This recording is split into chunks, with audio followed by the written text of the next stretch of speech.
Hey YouTube, it's SoulPrime13 coming at you with another Transformers video review, and today we're going to be doing a review of the Transformers Studio Series Transformers 1 Thundercracker. So I actually did film this earlier, and I didn't really forget a step or miss one. I sort of half finished a step, so part of his legs weren't transforming quite right, and I got a little frustrated and let out a word that was not entirely family friendly. So I'm just reshooting this whole video now that I know what was actually going wrong, and so that that bad word is not in the video anymore, because I do want to try and keep my channel family friendly. But I will point it out when I get to it. But for now, we will start with a look at the box. And we do have this nice wraparound art of Thundercracker in his vehicle mode and his robot mode. On this side we got his mugshot. On the top we got names and stuff. Bottom is legal jargon. And on the back we do have our product shots, screen cap, and brief bio. So there's the box. And we do get a lovely instruction booklet. So there is all of that. And now moving on to the figure himself. A very interesting take on the character of Thundercracker. I do like these Transformer 1 versions of the Seekers. I do like their Tetrajet mode. And we already knew that there were going to be some differences between all the Seekers they're planning on doing. I'm not sure if they plan on stopping at the main three or if they're going to go beyond that, but we do know we're at least getting the main three, and each one we were told would be a little different. And I initially figured that was just going to be like a different head sculpt or facial expression, but not only did they do a completely new head, they gave him different guns, and they have given him different wings as well. So yeah, that's pretty neat, I think. And we're going to go ahead and bring in our Starscream so we can do some comparisons there. And there are some other small details, like in the paint. Like as you can see, I mean, this is pretty normal that he has blue arms, whereas Thundercracker has black arms. But like if you look at the shins here, you can see that this is like a solid rectangle of like gunmetal gray. Whereas with Starscream, they have that part painted, but these like little panels here on the sides of his lower shin are not painted, whereas they are painted on Thundercracker. And they did that in like a couple other spots too as well. If we come here to the back, and we'll remove this extra bit here, you can see that they did do the same thing here with his backpack on these little side panels right here. There's a little dip, and they did not paint those here. So there's a lot of like very subtle differences in the paint, which I thought was interesting. Go ahead and give Starscream his little thingy back. Obviously they have given him different shoulder cannons. Starscream has a more traditional null ray, whereas Thundercracker has like a full-on Gatling gun. It is quite beefy compared to Starscream's little null ray there, and it does rotate. It's just on a post, so it's actually apparently painted this sort of shiny gunmetal. Yeah, there's a little difference in the color there. This is not as glossy. It does have blast compatibility. I mean, they're pretty close together, so you're really only going to get one on there regardless of which size you use. But you do get that blast compatibility, which is always nice. Go ahead and put this back on. And these are just on post, so they move around pretty easy. And yeah, they've done a little different than his normal look as well, giving him a red visor for his eyes rather than just two eyes. And there's actually some significant difference in how the wings are sculpted. Starscream's wings sort of sit up, and I'll actually show it from this side. So Starscream's does the sort of upward curve that the Seekers normally do, whereas thundercracker here has them down, and his are actually on a couple hinges, so you can sort of position them a little higher up. Yeah, this doesn't go any further down because there's a little lip here, but yeah, you can position them a little higher or a little lower depending on your preference. But yeah, they swing down, and it does sort of have the null ray molded onto the wing here, whereas Starscream's is a bit more of a missile kind of looking bit. But yeah, there are some interesting differences. It's a lot more than I was expecting. So yeah, just one last little side-by-side shot there. And then for a couple more comparisons, here he is next to the Studio Series Thundercracker we got somewhat recently. Let me try adjusting my light here. Noticing a lot of shadow.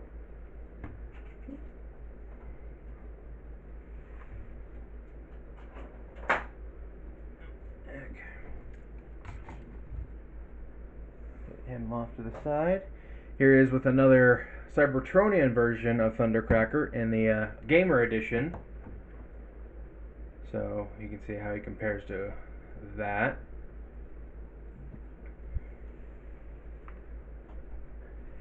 And here he is next to the Studio Series Optimus Prime with some extra weapons that I gave him. But here you can see how he stacks up next to Prime. And yep. But now we will briefly go over his articulation. So his head is on a very expressive ball joint, and if you want to untab this little bit in the chest, you can kind of get a lot further down. Doesn't really go any further back because as its locked position, unless you want to like open up his chest and have a gaping hole in his throat. Might be good to stab him like that. Anyway, the wings here are on a hinge. You do kind of want to be careful of the collision because of all the tabs and stuff. And again, they are on a little armature, so you can raise them up a little bit, depending on how you want them positioned. I think pretty sure this, yeah, this is supposed to be the robot position because the slant here, because the vehicle mode, you want these hinges straight.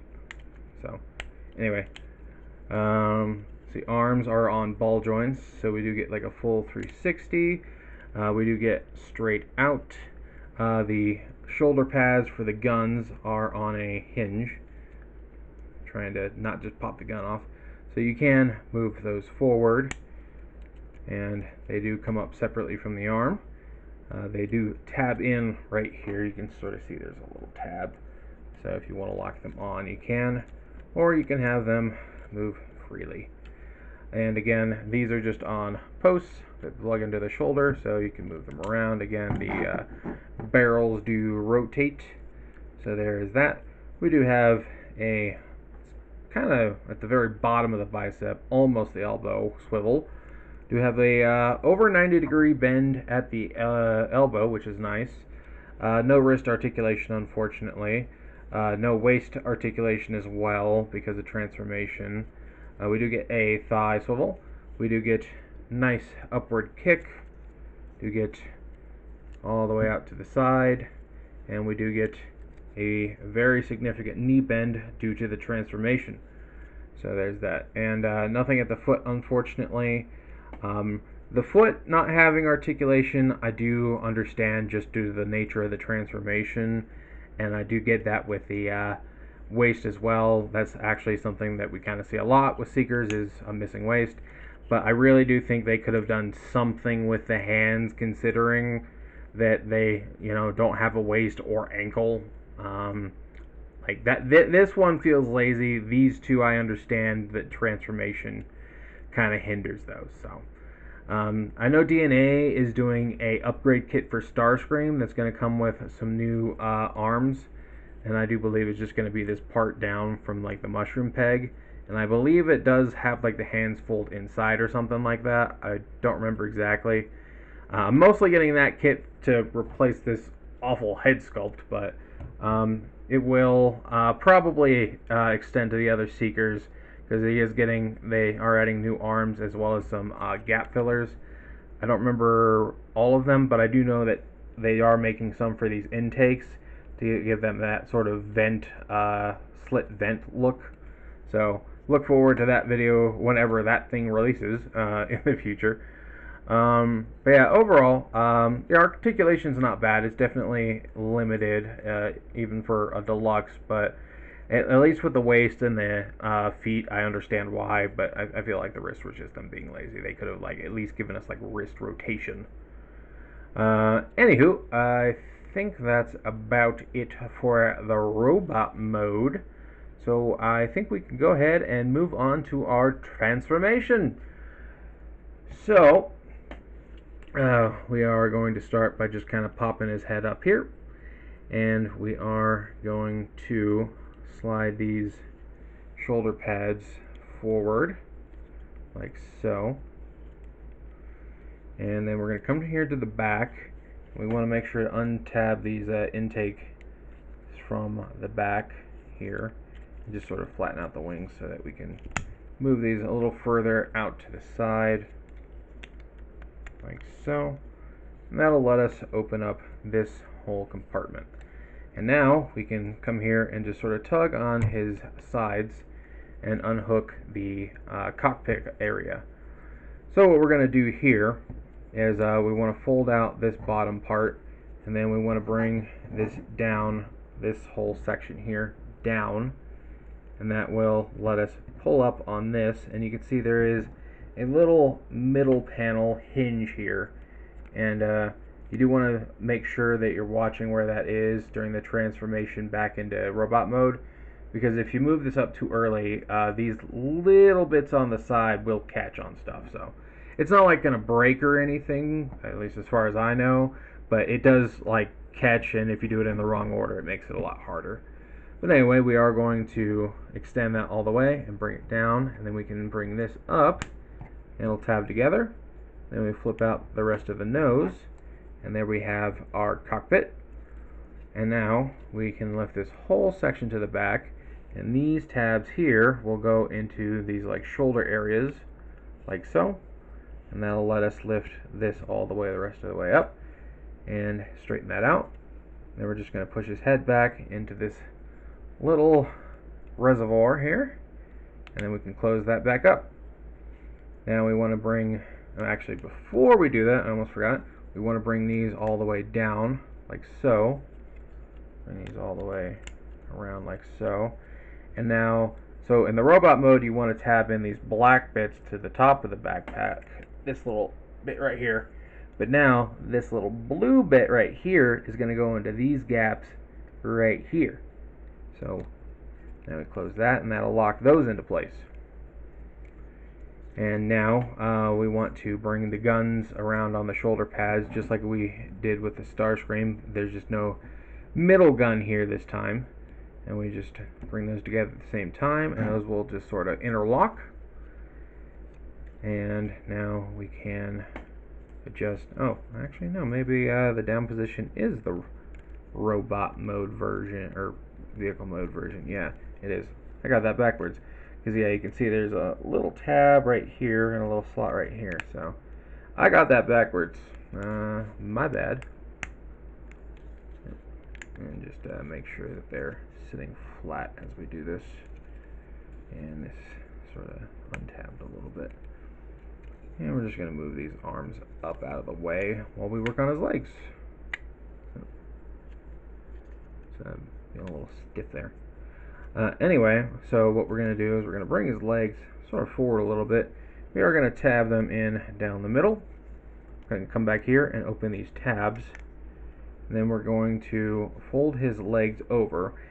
And the thing I did, the thing I did wrong is I did fold the legs over like I always do, but I forgot that there is a tab on the back of his hip right here. It has to go into that little slot right there. So that's what I had done wrong before. But yeah, you just want to bring this up and just kind of push up on this so that you can get his knees around the back of the gun, so his knee pads are sort of covering the bottom of him, like that. Then we just want to make sure that we push the legs all the way in, and they might pop apart, but yeah, we want to make sure those tabs go all the way in. Now we just push those legs back together, push these back together since they came undone, and now we actually want to move these arms out of the way and fold these panels up like so. Get these out of the way and fold these up like so. And now we're going to fold up these thruster bits, and you can see there are 2 slots and there are tabs right here and right here that those are just going to plug right into like that. And we can fold up those feet like so. Oh, now I remember what the other gap fillers were. They're for the other side of the thruster there, making a gap filler for this part right here. Anyway, moving on. So now we want to take these side panels, and you can see there's a little tab on top that will slide in here. It doesn't really like hook solidly, it's more just to like have it line up. But now we can bring the arms back, and I actually said this in my initial video.